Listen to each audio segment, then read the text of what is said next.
یہ تو خون کا رشتہ ہے، خون کا رشتہ جانے دیں. میں نے ابھی کہا تھا نا منہ بولا بھائی، اس کی میں مثال دوں. یہ صحیح بخاری کا حدیث نمبر 2048 ہے. جب مہاجرین اپنا گھر بار چھوڑ کے مدینہ آئے تھے نا، انصار جہاں تھے، تو مہاجرین انصار سگے بھائی نہیں تھے آپس میں. اللہ کے نبی صلی اللہ علیہ وسلم نے منہ بولا بھائی بنایا تھا، اخوت بنائی تھی، منہ بولا بھائی بنا دیا تھا. اچھا یہ منہ بولا بھائی کیوں بنایا تھا؟ اللہ نے ان کو بھائی نہیں بنایا تھا پیدائشی طور پر، یعنی ایک باپ کے بیٹے نہیں تھے وہ سب، لیکن اللہ کے نبی نے کھڑا کر کر کے تم اس کے بھائی، تم اس کے بھائی، تم اس کے بھائی. یہ نبی نے بھائی بھائی کا لنک کیوں کیا؟ تاکہ مدینہ میں رہنے والے جو مالدار ہیں وہ اپنے اس بھائی کی مدد کریں.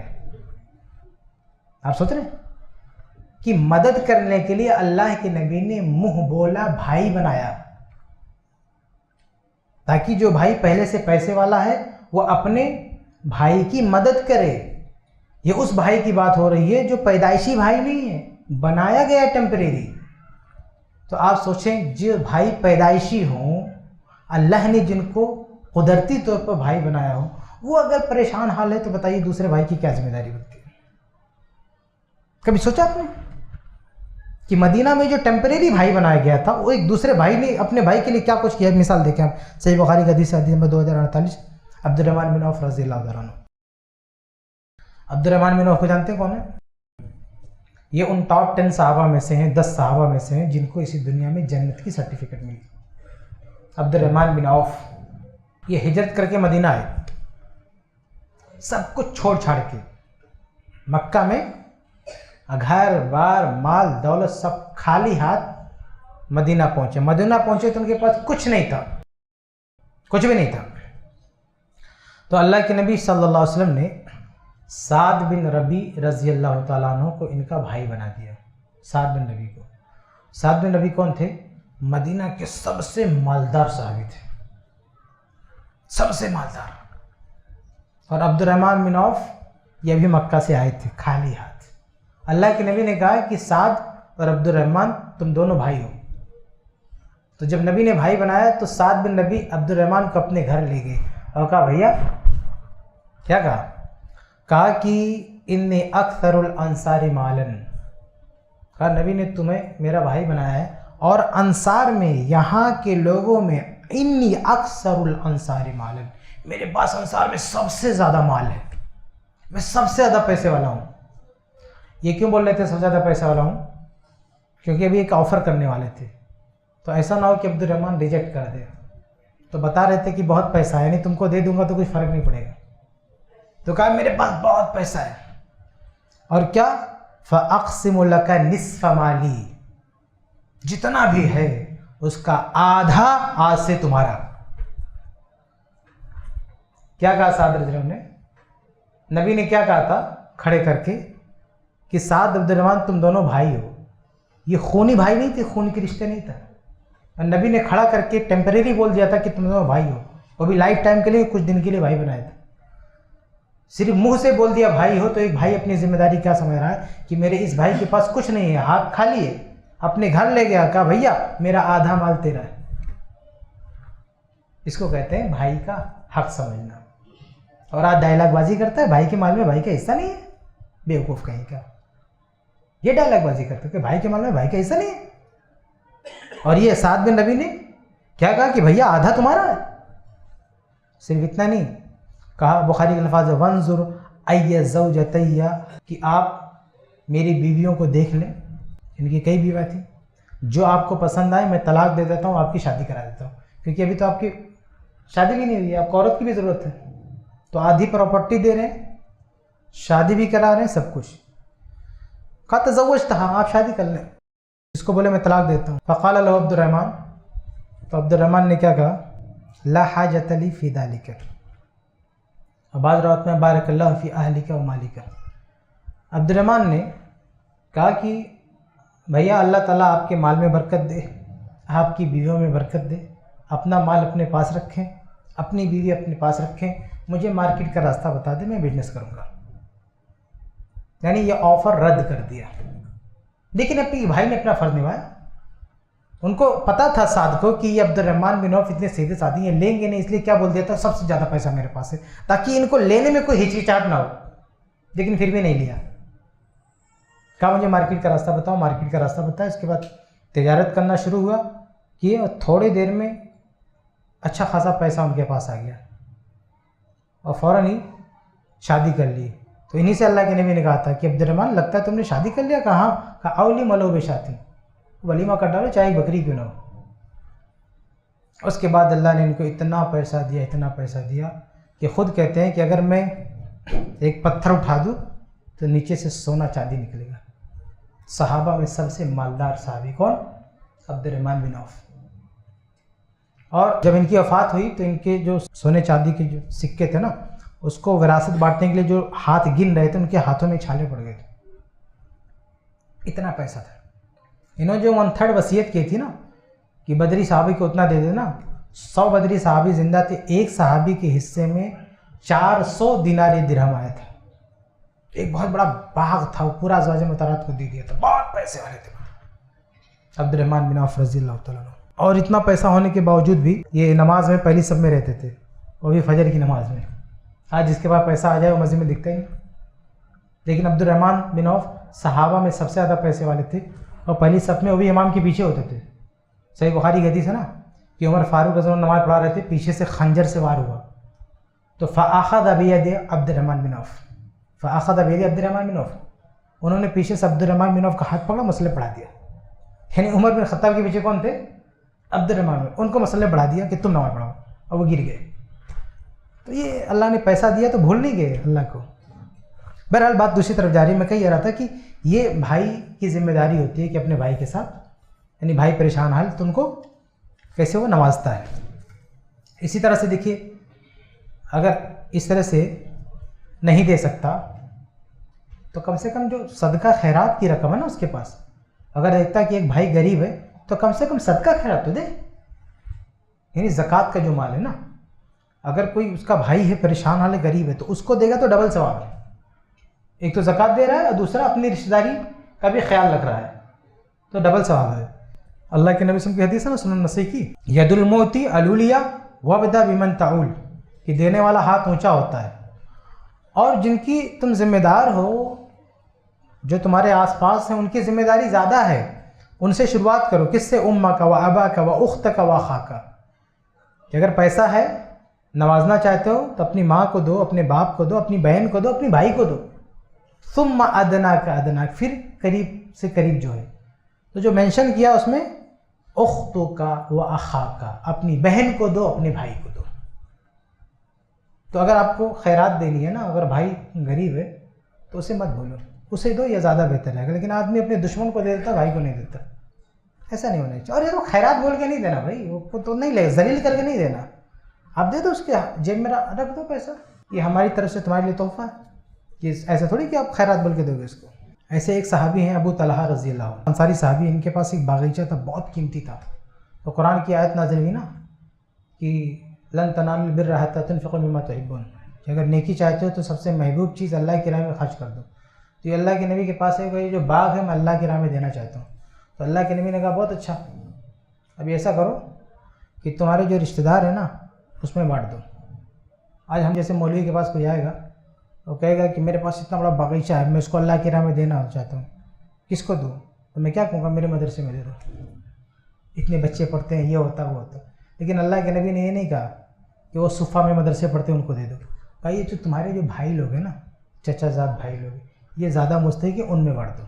تو پورا باغیچہ دے رہے تھے، اللہ کے نبی نے کہا بانٹ دو، تو بخاری کے الفاظ یہ فقاسمہ ابو طلحہ فی اقاربہ و بنی عمہ، ابو طلحہ نے وہ پورا باغ بانٹ دیا اپنے رشتہ داروں میں، اپنے چچا زاد بھائیوں میں دے دیا ان کو۔ تو یہ چیز ہے کہ مالی اعتبار سے بھی اپنے بھائی کی مدد کرنی چاہیے۔ وقت ختم ہو گیا، میں صرف کچھ اشارہ کر کے بات ختم کروں گا۔ ایک چیز ہے قرض کی ادائیگی، اگر ہمارا بھائی مر گیا ہے اور کسی کا پیسہ باقی تھا تو ہماری ایک اخلاقی ذمہ داری ہے کہ ہم اس کا قرض چکائیں۔ اس تعلق سے ایک حدیث بھی ہے، لیکن وقت نہیں کہ وہ حدیث پڑھوں، لیکن حدیث موجود ہے۔ ایک پانچویں چیز ہے کہ بھائی کی ترقی کے لیے کوشش کرنا۔ اگر اللہ تعالیٰ نے ہم کو ترقی دی ہے، بہت بڑے بزنس مین بن گئے، بہت اونچائی پہ پہنچ گئے، تو ہماری کوشش کیا ہونی چاہیے کہ اپنے بھائی کو بھی کھینچ کے اس مقام پر لائیں۔ اب دیکھیں قرآن میں اللہ تعالیٰ نے موسیٰ علیہ السلام کو نبی بنایا، تو موسیٰ علیہ السلام نے کیا کہا کہ اللہ میرا ایک بھائی ہے ہارون، اس کو بھی نبی بنا دے۔ کیا کہا وَاجْعَلْنِي وَزِيرًا مِّنْ أَهْلِي هَارُونَ أَخِي، کہ اللہ تعالیٰ میرا ایک سپورٹر بنا دے، میرے خاندان میرا ایک بھائی، اسے بھی میرے ساتھ کر دے۔ اللہ نے اسے بھی نبی بنا دیا۔ تو نبوت سب سے بڑا اسٹیٹس ہے، سب سے بڑا مقام ہے۔ تو بھائی نبی بنا تو بھائی کی طلب دیکھیں کہ میرا جو دوسرا بھائی وہ بھی نبی بن جائے، اللہ سے دعا، اللہ نے اس کو بھی نبی بنا دیا۔ تو ایسے اگر ہمارے پاس پیسہ ہے، ہم اللہ سے دعا کریں اللہ تعالیٰ میرے بھائی کو بھی دے، ہم کسی بڑے مقام پہ دعا کریں اللہ تعالیٰ اس کو بھی یہ مقام دے، ہم نے پڑھ لکھ کے ہم بڑے ہو گئے تو ہم دعا کریں ہمارا بھائی بھی ایسے پڑھ لکھ کے بڑا ہو، اس کے لیے کوشش کریں۔ ایک چھٹی چیز ہے کہ بھائی کے لیے فکر مندی۔ عمر فاروق جنہوں میدان جنگ میں تھے، لڑائی کر رہے تھے، ان کا بھائی تھا زید۔ اب وہ لڑتے لڑتے ان کی جو زیریں تھی نا جو پہنتے ہیں گردن پہ جس سے وہ تلوار روکتے ہیں، وہ گر گئی، تو عمر فاروق نے اپنی زیریں کھول کے اچھال دیا، یہ لے بھیا، کہ کہیں یہ مارا نہ جائے۔ تو زید نے اس کو پھینک دیا، کہا کہ تمہیں صرف اللہ کی راہ میں شہید ہونا چاہتے ہو، مجھے بھی شہید ہونا۔ تو یہ بھائی کی فکر مندی دیکھیے کہ میدان جنگ میں جہاں ہوش نہیں رہتا ہے، دشمن کی تلواریں چل رہی، وہاں اپنا بھائی نظر کے سامنے آئے تو فکر، ایک بھائی کی فکر۔ اور آج ہمارا بھائی مر رہا ہے، مرنے دو، کوئی فکر نہیں، فکر مندی ہونی چاہیے۔ ایک ساتویں چیز یہ ہے کہ بھائی سے کوئی غلطی ہو جائے تو معاف کر دینا چاہیے، کتنی بڑی غلطی کیوں نہ کی ہو۔ وہ ہمارا، اب کچھ لوگ کیا کہتے ہیں کہ ارے وہ تو موقع پائے تو مجھے مار ڈال، مجھے زہر دے دے، گرچہ زہر دینے والا بھائی ہو تو بھی اگر آپ کو موقع ملے تو معاف کر دو، آپ بڑا دل رکھو۔ اس کی مثال ملتی ہے سورہ یوسف میں کہ یوسف علیہ السلام کے بھائی کیا تھے، ان کو تو مرڈر کرنے کی کوشش کی نا، کنویں میں لے کے ڈال دیا، لیکن جب یوسف علیہ السلام کو پاور ملا تو کیا کہا انہوں نے، قرآن نے نقل کیا، یوسف علیہ السلام نے کہا کہ لا تثریب علیکم اليوم یغفر اللہ لکم وهو ارحم الراحمین، کہ آج کوئی سرزنش نہیں ہوگی، کوئی بدلہ نہیں لیا جائے گا۔ جب یوسف علیہ السلام نے کہا کہ میں وہی بھائی ہوں جن کو تم لوگوں نے کنویں میں ڈال دیا تھا، تو کہا ڈرو نہیں، میں کوئی بدلہ لینے والا نہیں، اگرچہ آج بادشاہ تھے، اس وقت بادشاہ تھے، وہ چاہتے سب کو جیل میں بند کر دیتے، گردنیں اتروا دیتے، لیکن نہیں، یوسف علیہ السلام نے کہا کہ کوئی افتت نہیں کہے گا تمہیں، بلکہ دعا دے کہ اللہ تمہیں معاف کرے جو غلطی تم نے کی ہے۔ تو ہمارا بھائی چاہے ہمیں زہر دینے والا ہو نا، تو بھی اتنا بڑا دل رکھو کہ ہم اسے معاف کر سکیں، ہمارا خونی بھائی ہے، ہمارے باپ کا بیٹا، ہماری ماں کا بیٹا ہے، تو اتنا بڑا دل رکھو کہ اسے معاف کر سکو۔ 8ویں چیز ہے زیارت کرنا چاہیے، یعنی اس سے ملتے رہنا چاہیے، کھوج خبر لینا چاہیے، یعنی کہ سالوں سال ہو گیا کوئی بھائی کو پوچھ نہیں رہا ہے، جانا چاہیے۔ صحیح مسلم کی روایت ہے کہ ایک شخص اپنے بھائی کو دیکھنے کے لیے جا رہا تھا، تو راستے میں ایک فرشتہ آیا، صحیح مسلم کی روایت ہے، فرشتہ کہتا ہے کہ تم کہاں جا رہے ہو؟ کہا اریدو اخا لی فی ہذہ القریہ، کہا اس گاؤں میں میرا بھائی رہتا، میں دیکھنے جا رہا ہوں کہ میرا بھائی کیسا ہے۔ تو فرشتہ کہتا ہے هل لک علیہ من نعمۃ تربھا، اس نے تم پر کوئی احسان کیا، اس کو چکانے جا رہے ہو، اتنی تڑپ اس کے لیے کیوں جا رہے ہو؟ تو کہا کچھ نہیں، غیر انی احببتہ فی اللہ، بس اللہ کے واسطے مجھے اس سے محبت ہے، بس اس لیے جا رہا ہوں، اس کا کوئی احسان نہیں۔ قال فانی رسول اللہ، تو فرشتہ کہتا ہے تو سن لو، میں اللہ کی طرف سے بھیجا ہوا فرشتہ ہوں، اللہ نے مجھے بھیجا ہے تمہارے پاس، بأن اللہ قد احبک کما احببتہ فی، کہ اللہ تعالیٰ نے کہا کہ جا کے اس انسان کو بتا دو کہ اللہ تعالیٰ اس سے محبت کرتا ہے کیونکہ یہ اپنے بھائی سے محبت کرتا ہے۔ اتنا بڑا گفٹ اللہ کی طرف سے کہ ایک بھائی اپنے بھائی سے محبت کرتا ہے، تو اللہ تعالیٰ اس کی محبت سے خوش کے ایک فرشتہ بھیجتا ہے، یہ فرشتے جا اس کو راستے میں پکڑ کے بتا دے کہ اللہ تجھ سے محبت کرتا ہے کیونکہ تو اپنے بھائی سے محبت کرتا ہے۔ اس کی محبت کی دوسرے گاؤں میں رہتا ہے، اس کو دیکھنے گیا، آج فون کرنا نصیب نہیں ہوتا ہے، سالوں سال ہوتے بھائی فون نہیں کرتا بھائی کو کہ کس حالت میں ہے، کیا کر رہا ہے، تو کھوج خبر لینا چاہیے۔ آگے بڑھتے ہیں، 9ویں چیز یہ ہے کہ اس کی کوئی ضرورت ہو تو پوری کرنی چاہیے، اور اس کے تعلق سے بھی حدیث لمبی میں چھوڑتا ہوں اس کو، لاسٹ بات ختم کرتا ہوں۔ 10ویں چیز، 10واں حق یہ ہے کہ دعا کریں، دعا کرنا چاہیے۔ قرآن میں ہے نا رب اغفر لی ولی اخی، اے اللہ مجھے بخش دے اور میرے بھائی کو بخش دے، وادخلنا فی رحمتک، ہم دونوں کو اپنی رحمت میں جگہ دیں۔ تو صرف دنیا میں نہیں بلکہ آخرت میں بھی جب اللہ سے دعا کریں تو کیا کہ اللہ مجھے معاف کر دے، میرے بھائی کو بھی معاف کر دے، مجھے جنت دے، میرے بھائی کو بھی جنت دے۔ تو یہ بھائی کا حق ہے کہ ہم اس کے لیے اس کو دعاؤں میں بھی یاد رکھیں، اس کے لیے دعا کریں۔ تو یہ چند چیزیں تھیں جو میں آپ کے سامنے رکھ سکا ہوں کہ ایک بھائی کے بھائی پر کیا حقوق ہوتے ہیں۔ اللہ تعالیٰ ہم سب کو اس پر عمل کرنے کی توفیق دے، آمین رب العالمین۔